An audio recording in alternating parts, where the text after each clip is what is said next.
இறையேசுவில் அன்பார்ந்தவர்களே, நற்செய்தி அருமையான ஒரு பகுதி. அதில் ஒவ்வொரு செயலும் நாம் சிந்திக்க வேண்டிய ஒன்று. ஆண்டவர் இயேசு கிறிஸ்து மக்கள் கூட்டத்தை அனுப்பிவிட்டு ஒவ்வொரு வழிபாட்டிற்கும் நாம் வருகின்ற போது அந்த வழிபாட்டின் கடைசியிலே சென்று வாருங்கள், திருப்பலி நிறைவேற்றிவிட்டது என்று அனுப்பி வைப்பது. இயேசுவும் தன்னிடம் வந்த அந்த மக்கள் கூட்டத்தினருக்கு போதிக்க வேண்டியதையெல்லாம் போதித்துவிட்டு சென்று வாருங்கள், அவர்களை வீட்டுக்கு அனுப்பி வைக்கின்றார். இதுதான் ஆண்டவர் ஒவ்வொரு நாளும் இங்கே செய்கின்ற செயல். எனவே என் வாழ்வோடு எல்லா நிலையிலும் தொடர்பு கொண்டவராக ஆண்டவர் இயேசு தன்னை காட்டிக்கொள்ளுகின்றார். அதற்கு பிறகு இன்று ஒவ்வொரு குருவானவரும், ஏன் சிறப்பாக அழைப்பு பெற்ற துறவரத்தில் இருக்கின்றவர்களும் வாசித்து தியானிக்க வேண்டிய ஒரு நற்செய்தி பகுதி. ஏனென்றால் மக்களை அனுப்பிவிடுகின்றார். சீடர்கள் இயேசு இவர் மட்டும் இருக்கின்றார்கள். அப்போது அவருடைய சீடர்கள் வீட்டுக்கு வந்த பிறகு அவருடைய சீடர்கள் அவர் அருகே வந்து அங்கே தான் விளக்கம் கேட்கின்றார்கள். எதற்கு? வயலில் தோன்றிய களைகள் பற்றிய உவமையை எங்களுக்கு விளக்கி கூறும், எங்களுக்கு புரியல, விளக்கி கூறும் என்று கேட்கின்ற போது பொறுமையாக அவரும் சொல்லுகின்றார். விதைகள் எல்லாம் இதுவென்று சொல்லு. நல்ல விதை கடவுள் ஆட்சிக்கு உட்பட்ட மக்கள், விதைப்பவர் இயேசு, வயலை உலகம். அப்புறம் கெட்ட விதை களைகள் இது, தீயோனால் விதைக்கப்படுவது, அதை விதைப்பவன் பகைவன், அழகை, அறுவடை உலகின் முடிவு, அறுவடை செய்வோர். இதுவெல்லாம் நடப்பை தெளிவாக காட்டிவிடுகின்றார். இப்படித்தான் நடக்கும், உலகம் இப்படித்தான் முடியும். அது எப்போதுமே நான் சொல்லுவேன், உலக முடிவை காணக்கூடியவர்கள் யாராவது இருக்கின்றோமா என்றால் தெரியாது. என்னை பொறுத்தவரையில் எனக்கு எப்போது உலகம் முடிகிறது? நான் சாகின்ற போது. எனவே உலக முடிவிலும் நடக்கும் என்றால் நான் இறந்த பிறகு நடக்கக்கூடியது. இதை ஒவ்வொரு மனிதனும் ஆழமாக உணர்ந்து பார்க்கின்ற போது தன்னுடைய வாழ்க்கையை சீர்படுத்துவான். நான் இறக்கும்போது அதுதான் எனக்கு உலகின் முடிவு. அந்த நேரத்திலே மானிட மகன் அனுப்பி அந்த நல்லது தீயது செய்தவர்களை அவர் எப்படி பிரித்து தீயவர்களை தீச்சூளையில் தள்ளி தீக்கிரையாக்குவார்கள். நல்லவர்கள் கடவுளின் தந்தையின் ஆட்சியில் கதிரவனைப் போல் ஒளி வீசுவார்கள். அங்கே தீச்சூளையில் தள்ளப்பட்டவர்கள் அழுகையும் அங்கலாய்ப்பும் நிறைந்தவர்களாக இருப்பர். தெளிவாக சொல்லிவிடுகின்றார். இங்கே இன்னொரு வார்த்தையை அவர் தெளிவாக, ஆண்டவருடைய ஆட்சி, இறை ஆட்சி நடைபெறுவது எங்கே? திருச்சபை நடைபெறுகிறது.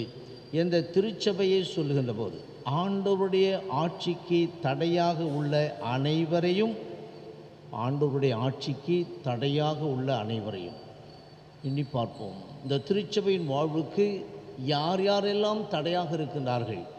இந்த திருச்சபை செழித்து வளர்வதற்கு தடையாக இருக்கின்றவர்கள் எல்லாம் யார்? தெளிவாக தெரியும். ஒரு சில நேரத்தில் சொல்லுவாங்க, இவங்களால் தான் திருச்சபையே கெட்டு போகுது, இதுக்காக தான் மக்கள் கெட்டு போகிறார்கள் என்று வெளிப்படையாக சொல்லக்கூடிய காலம் இது. எனவே அவருடைய ஆட்சிக்கு தடையாக உள்ள அனைவரையும், நெறி கெட்டோரையும் ஒன்று சேர்த்து தீச்சுளையில் தள்ளுவார்கள். எனக்கு என்ன நடக்கும்? ஒரு குருவானவர் என்ற விதத்திலே, ஒரு திறவு நிலையில் வாழ்கின்றவர்கள் என்ற விதத்திலே ஒவ்வொரு கிறிஸ்தவர்களுமே அழைக்கப்பட்டவர்கள். எனவே அவர்களும் இந்த இறையாட்சிக்கு உட்பட்டவர்கள். இந்த இறையாட்சிக்கு எதிரடியாக நடந்து கொண்டிருக்கின்ற போது கடவுள் எப்படி நம்மை தண்டிப்பார்? தெளிவாக சொல்லிவிடுகின்றார். இந்த தண்டனை குறித்து சொல்லுகின்ற போது முதல் வாசகத்தில் எப்போதுமே நாம் கொடுக்கப்பட்ட பகுதியை வாசிப்பதோடு அல்லாமல் அந்த பகுதிக்கு முன்னால் வாசித்தால் மிக மிக அருமையாக இருக்கும்.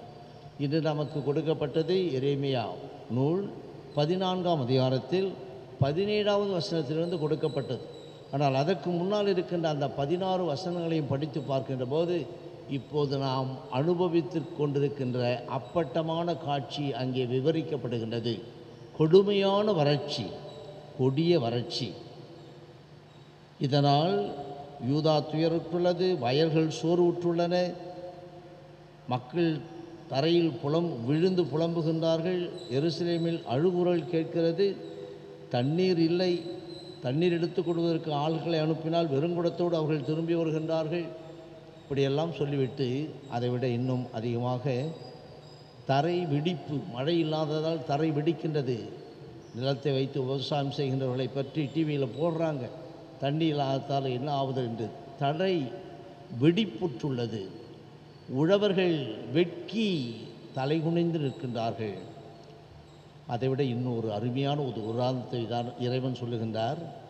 கன்று ஈன்ற வயல்வெளி பெண்மான் புல் இல்லாமையால் தன் கன்றை அப்படியே விட்டுவிட்டு ஓடிப்போகும். எப்படிப்பட்ட வறட்சி! இந்த வறட்சியின் கொடுமையை தெளிவாக சொல்லுகின்றார். இன்னும் அதிகமாக சொல்லுவார். இதற்கெல்லாம் காரணம் என்ன? நீங்கள் எனக்கு பிரமாணிக்கமாக இல்லை, நீங்கள் பொய் தெய்வங்களை வணங்கினீர்கள். எனவே அந்த பொய் தெய்வங்களை வணங்கிய நிலையில் இறை ஆட்சிக்கு எதிரடியாக வாழ்கின்றார்கள். இன்று கடவுள் ஆட்சிக்கு, கடவுள் போதித்த அந்த நல்லவைகளுக்கு, இயேசு போதித்த அந்த நல்லவைகளுக்கு எதிராக நடக்கின்றவர்கள் எல்லாம் இந்த இறை ஆட்சியை அழிப்பவர்கள். எனவே தான் நான் இந்த தண்டனையை உங்கள் மேல் அனுப்பியிருக்கின்றேன். இன்னும் தெளிவாக அவங்க சொல்லுவார். ஆண்டவர் என்னிடம் கூறியது, என் பெயரால் இறைவாக்கினர் பொய்யை உரைக்கின்றார்கள். நான் பொய்யை சொன்னாலும் எனக்கு அந்த பகுதி. நான் அவர்களை அனுப்பவில்லை, அவர்களுக்கு கட்டளையிடவில்லை, அவர்களோடு பேசவும் இல்லை. அவர்கள் உங்களுக்கு இறைவாக்காக உரைப்பவை பொய்யான காட்சிகள், பயனற்ற குறிகூறல், வஞ்சக எண்ணங்கள், சொந்த சொற்கள். இவர்களை நான் அனுப்பவில்லை. இறையாட்சி அழிக்க முற்படுகின்றவர்கள். தொடர்பு படுத்தி பார்த்தால் நம் ஒவ்வொருவருக்குமே அந்த குற்ற மனசாட்சி வரும். நானா அது? இறையாட்சிக்கு எதிராக நான் நடந்து கொண்டிருக்கின்றேனா? என்னை பார்த்து என் பின்னே எத்தனை பேர் வந்து அழிந்து கொண்டிருக்கின்றார்கள் பொய் இறைவாக்கினர்கள் பின்னால். ஒவ்வொருவரும் சிந்தித்தால் இறைவன் நம் தவறுகளை உணர்கின்ற போது நமக்கு மேலான அருள்கொடைகளை தருவார்.